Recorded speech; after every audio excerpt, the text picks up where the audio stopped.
लेकर के सत्ता में तो आ जाते हैं, लेकिन सीए एनआरसी एनपीआर में सबसे ज्यादा नुकसान इस देश के दलितों और आदिवासियों को होने वाला था।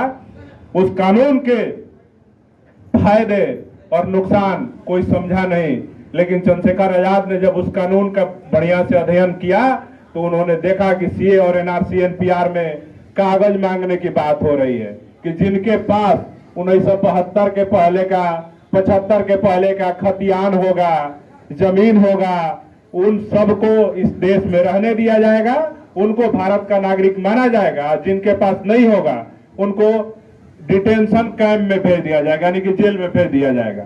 तो सरकारी डाटा कहता है कि इस देश के दलितों के 53% से ज्यादा लोगों के पास एक कट्ठा जमीन न रहने को है न खेती करने को है। तो 53% जेल जाने वाले लोग कौन होते? दलित समाज के लोग होते। लेकिन इस बात को हम लोग नहीं समझे। उस समय सड़कों पे कौन लोग थे?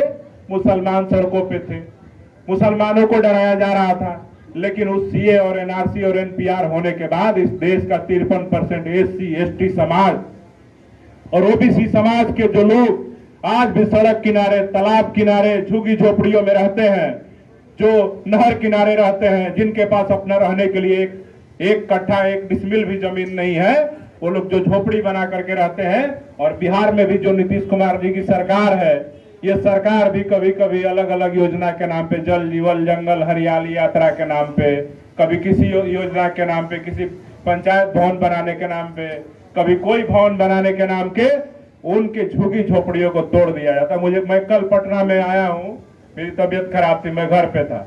जब पटना आया तो कल मुझे रात में ही फोन आया कि दीघा नहर के पास रहने वाले हमारे मुसहर और रविदास और पासवान समाज के जो लोग 200 झोपड़ी बना करके रह रहे थे नहर के किनारे में, उन लोगों की झोपड़ियों को, अब सोचिए कि ठंडा का मौसम आ रहा है, उनके 200 झोपड़ियों पे जेसीबी इस नीतीश कुमार जी और ये जो मुरेठा वाला है वो डिप्टी सीएम है, उस सब लोग मिल करके जेसीबी चलवा दिया, दलित समाज के 200 घरों को तोड़ दिया। आप सोचिए कि वो 200 लोग कहाँ रहेंगे। और उन्होंने सबसे पहले मदद के लिए भीम आर्मी को कॉल किया।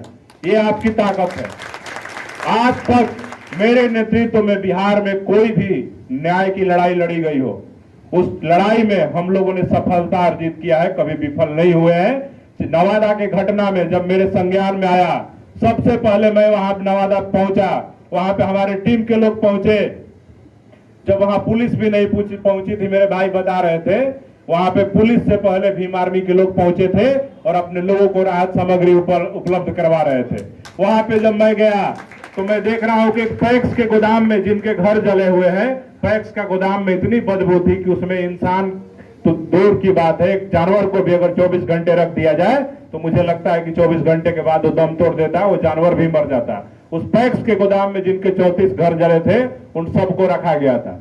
हम लोग गए वहां पे, देखे कि क्या व्यवस्था है, नहीं है, कोई सरकारी व्यवस्था नहीं थी। वहां पे हम लोग धरना पे बैठ गए। आप सब ने सोशल मीडिया के माध्यम से देखा होगा, फेसबुक यूट्यूब के माध्यम से।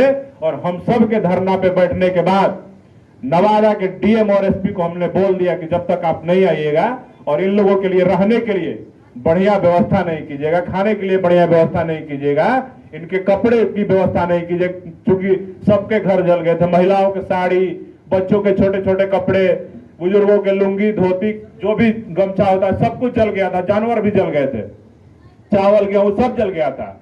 हम लोग के जाने के बाद जो वहां पे आधा घंटा जब हम लोग वहां पे धरना पे बैठे, सड़क जाम किए, उसके बाद नवादा के डीएम और एसपी को वहां पे आना पड़ा। और आ करके जो जो हमारी मांगे थी, एक भाई की वहां पे जान भी चली गई थी आगलगी के दौरान, वो डर से वो रात में भागने के क्रम में उनको हार्ट अटैक आ गया, हार्ट फेल हो गया और उनका देहांत हो गया। उनके आनंद फानन में पुलिस के लोग पोस्टमार्टम करवा के लाश को जलाने के लिए ले जा रहे थे। कोई मुआवजा कुछ घोषणा नहीं हुआ था। जब हम लोगों ने वहां पे धरना दिया तो उसके पत्नी को, उसके बच्चों को रहने के लिए, उनके लिए वहां पे 2.5 लाख रुपया उनके दोनों बच्चों के नाम पे, उनकी पत्नी के नाम पे हम लोगों ने दिलवाने का काम किया। और जो पैक्स गोदाम में हमारे समाज के लोगों को रखने के लिए मजबूर कर रही थी प्रशासन, उनके लिए टेंट सिटी बनवाया गया और सभी 34 परिवारों को 1.5 लाख रुपया जिनका झोपड़ी जला था। ये भीम आर्मी की ताकत है कि नवादा जिला प्रशासन को देने के लिए मजबूर होना पड़ा। मुजफ्फरपुर की घटना में जैसे ही मेरे संज्ञान में आया, मेरे भाई शैलेश ने फोन करके बताया कि भैया ऐसा घटना हुआ, वहां जाना चाहिए।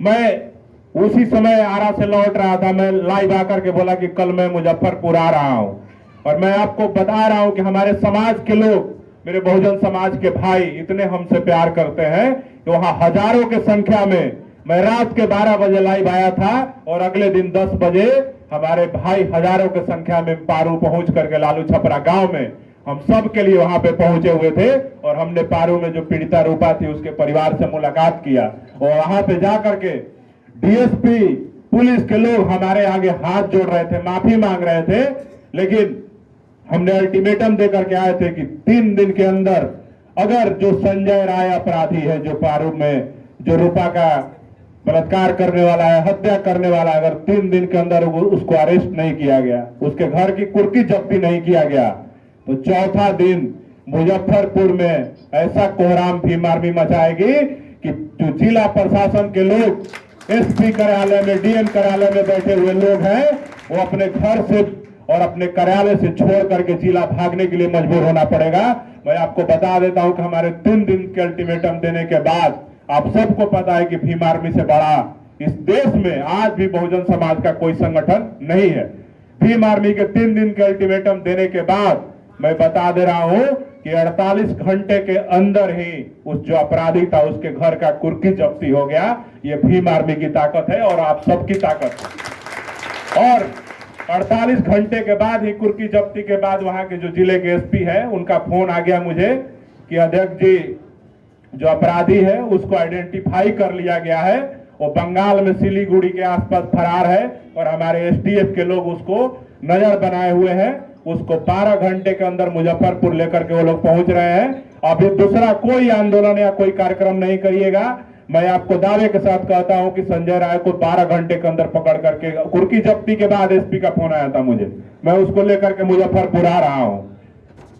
मैं आपको बता दूं कि बिहार में कुछ लोग नेता बनने का इतना शौक चढ़ गया है और समाज को बदनाम करने का, समाज को फंसाने का, कि भीम आर्मी और चंद्रशेखर आजाद के अल्टीमेटम देने के बाद, हम सबके कुर्की जब्ती करवाने के बाद कुछ लोग नेता बनने के लिए वहां पे गए और हमारे समाज के 17 लोगों को, निर्दोष लोगों को जेल भेजवाने का काम कर दिया।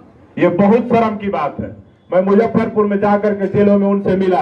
आज भी भीम आर्मी की टीम, जब मुझे पता चला कि हमारे भाई जेल में हैं, हमसे मिलना चाहते हैं, बात कई लोग मुझे जेल से फोन किए, मैं जाकर के मिला, वहां पे मिला, सबसे बात किया, वहां पे मीटिंग किया मुजफ्फरपुर में। चूंकि मुझे दुख है कि मेरे समाज का ही भाई है जो लोग भी जेल गया है, और मैंने वहां पे भीम आर्मी की टीम के सहयोग से, आप लोग जाकर के पता कर लीजिएगा, मुजफ्फरपुर में तकरीबन अब तक 7 साथियों को बेल करवा चुके हैं और भीम आर्मी की ताकत है।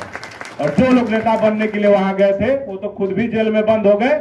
हमारे समाज को क्या बेल कराएंगे, क्या न्याय दिलाएंगे, वो जेल में खुद ही बंद है। और आज उनके वजह से आज वहां पे मैं बता दे रहा हूं कि ये हालात है कि पारू के लालू छपरा गांव में हमारे समाज के लोग उस गांव में रहने को, मैंने गांव छोड़ दिए हैं, महिलाएं नहीं रह रही हैं।